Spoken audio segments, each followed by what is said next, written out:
Luke chapter 1, verses 1 through 5. Reading your hearing, verse 1.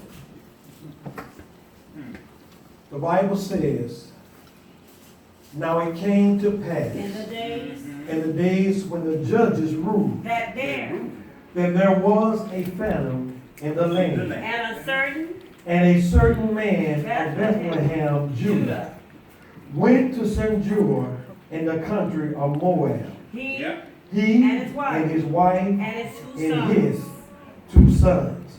And if I would give this message a title this afternoon, it would simply be entitled, Can't Stop What Happens, but Can Choose How We Respond. Yes. We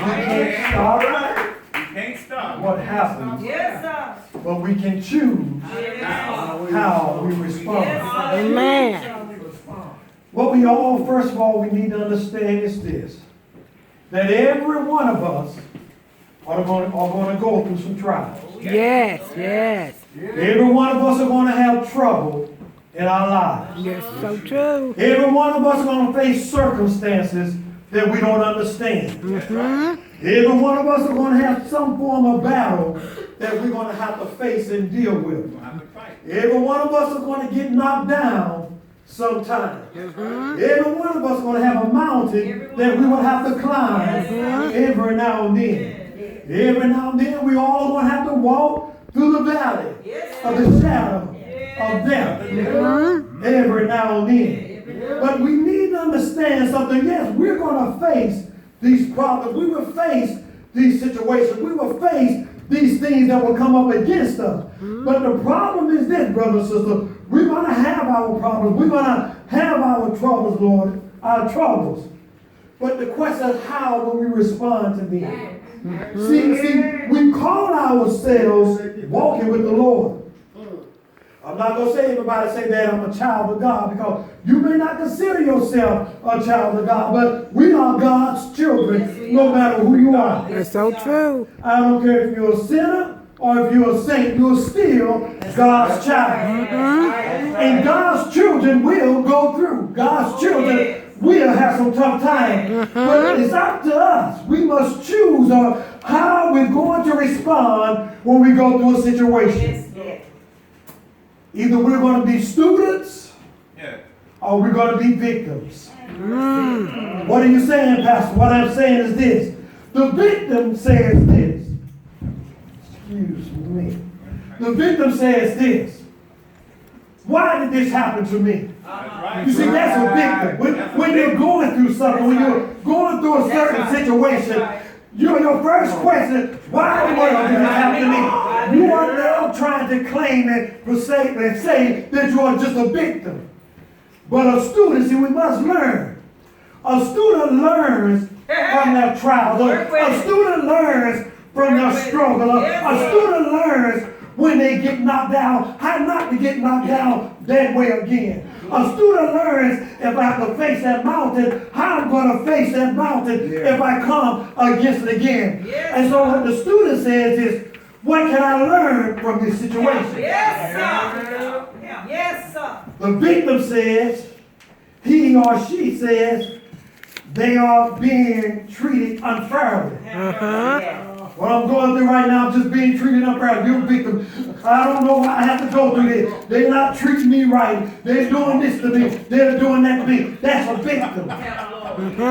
But the student says, God, I thank you that I'm being treated and that I'm not being treated as I deserve. So what are you saying? See, the student says that even though I'm going through some stuff, God, if it was up to you, it would be worse. If you was dealing with me according to my sins, dealing with me according to my actions, dealing with me according to the way that I'm carrying myself, then I wouldn't even deserve this. What I'm going through right now, God, ain't really nothing compared to what I should be going through. That's a student. The victim says, I'll get you back. When I'll get you back when you hurt me. Have mercy, God. But the student says, Lord, teach me to love Yes. Yes. and to forgive Forgive. and to serve. Yes. The victim says, it's over. Have mercy. But the student says, God is still working it out. Amen. God So is true. still working in me.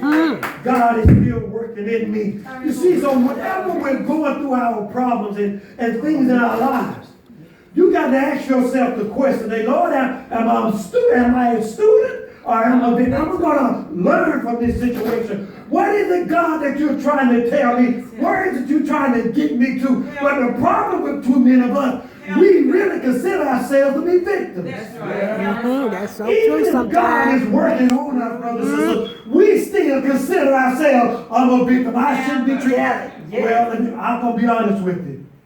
I ain't going to lie on myself. There have been some times that I said I'm a victim. That's right. Yes, we all have. You might say this, oh, no, they ain't talking about me. No, but I can talk about myself. There have been times I have considered myself to be a victim because of stuff that was going on. But I should have been able to look beyond that, brothers and sisters, and see who God is. And see that God is working it out. That's why the song says, what God has for me, it is for me. The first thing that we need to understand, brothers and sisters, that trouble can come at any time. Yes, it can. It doesn't matter where you are. It doesn't matter who you are.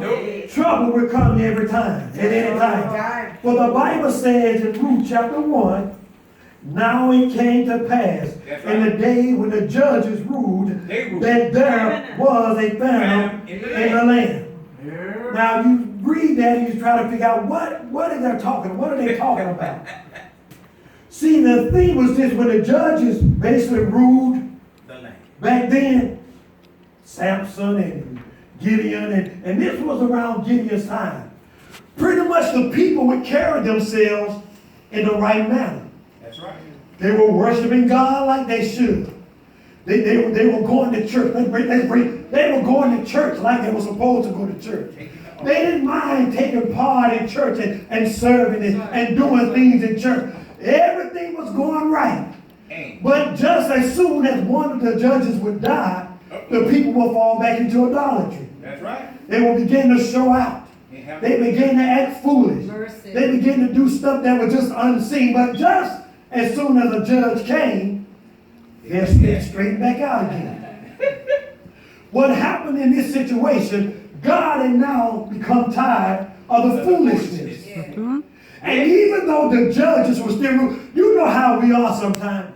See, we even try to predict God and how God moves. That's right. See, we try to get nowhere. Well, I know if I do this, maybe God may not deal with me so harshly if I would do that.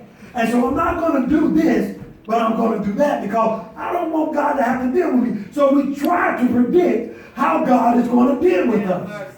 And so the people, as long as the judges were living, they were happy. They were doing everything. But as soon as the judges died, they would go back into sinful habits. Gideon now was the judge at this time, around this time. He wasn't dead, but God had come fed up. God was tired of the church playing games. God was tired of the situation. And see, it doesn't matter. Like I say, it doesn't matter who we are. No, we can come to church every Sabbath if you want to. You can go to church every Sunday if you want to. We can be here on Wednesday nights if you want to. But there comes a point in time where God gets fed up. Yes, he does. For the writer tells us the spirit of prophecy, there's going to be a shaking. There's going to be a shaking. Yes. Or there's going to be a time of trouble, brothers and sisters, that we're not going to be able to understand. Things are going to get rough. And so therefore now, brothers and sisters, this family in the book of Ruth, they were sitting here, everything was going well. But then a famine came. Yes. Instead of trusting God and who God was, Amalek decided that he would get up, can't deal with the famine.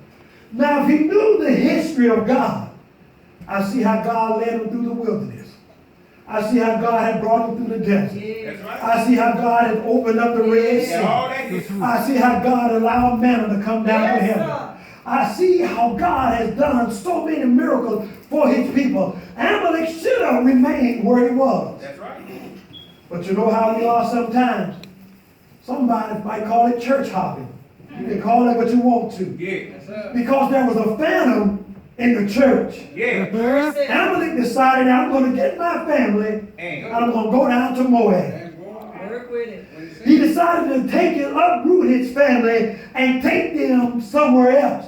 And like I said, we got to understand, brother and sister, trouble will come at any time. Yes, it will. Gideon was still judging. These really, the folks should have been right, but God was dealing with them. How do you know that trouble comes in time? When you look at Adam and Eve in Genesis chapter 3, the garden was perfect. That's right. When God stepped out and finished and he created man, God said, hey, I am well pleased in what he had done. But what happened? The devil snuck up in the garden. And a place that was perfect, and a place that should have been right, where Adam and Eve could talk and commune with God. The devil stepped in. You don't believe me? You ask Moses and the children of Israel. God had already set them free after 430 plus years of being in slavery. Yes. Now they were going to cross the Red Sea. What happened? Pharaoh and his army come. Trouble, they come at any time.